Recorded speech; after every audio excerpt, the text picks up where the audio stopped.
the means of defense. Welcome back to Paranormal 101. Following on from our previous video, we will continue with the means of defense associated with ghosts and spirits. As before, please make use of the comment section as we would love to hear any and all feedback regarding the new videos. Let's begin. Spiritual defense and the techniques relating to it are varied and differ a lot between sources. Upon reflection, they can be categorized into three types: compassionate, spiritual, and aggressive. Compassionate defense could be seen as any non-threatening, humane, and respectful means of removing a spirit from the physical plane of existence. Attempting to make verbal contact with the entity to discuss its needs, recruiting the assistance of a medium, or even outright requesting that the spirit leave the residence or location. One may be surprised at the results achieved from polite contact with the spirit world, as any non-violent entity is likely to listen, especially if they are stuck between worlds and are unaware of their own death. It can sometimes be enough to allow them to move on just from confirmation that they don't belong here any longer. If the situation called for it, there may be an instance of a desecrated gravesite to attend to, or the proper burial of human remains. Spiritual defense often relies on religious or spiritual beliefs of the individual affected by the paranormal activity. Utilizing spiritual symbolism or scripture, rites, incantations and spells, herbs and incense, or even ritual or blessing from a religious figure. These techniques are best suited to a manifestation of moderate discomfort. Anything disturbing the peaceful life of a family or individual will likely be removed or helped to pass on through use of these techniques.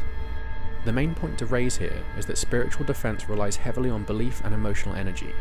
Many people often question why, for example, a Catholic exorcism would remove an entity from a location, as there is a good chance the being was not of the Catholic faith while alive.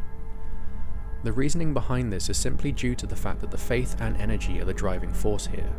If the individual performing the rites believes in their power and invests a large amount of emotional energy into delivering them, then they are projecting their desires along with a huge burst of the same energy which formed the spirit to begin with.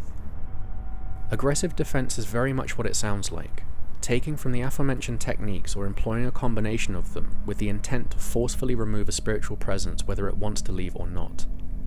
It is suggested that this approach is used only when the presence of a malevolent spirit is confirmed and experienced, as there is some understanding that intentions can taint emotional energy and could in fact cause harm to the spirit if that were the desired outcome. Alongside the techniques listed before, one could utilize some scientific means as well.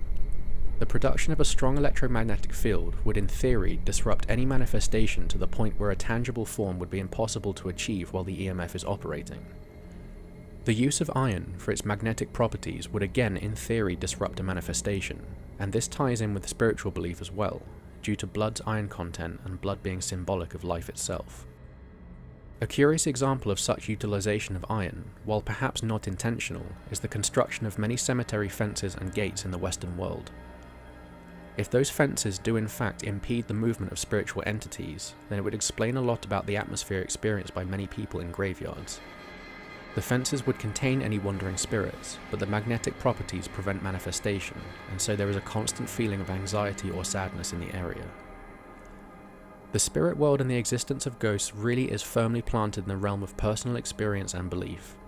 That said, the sheer amount of stories, legends, history, experience, and even evidence is very hard to ignore. We hope you enjoyed this video and the new series. Please remember to like, comment and subscribe for more Paranormal 101. Until next time.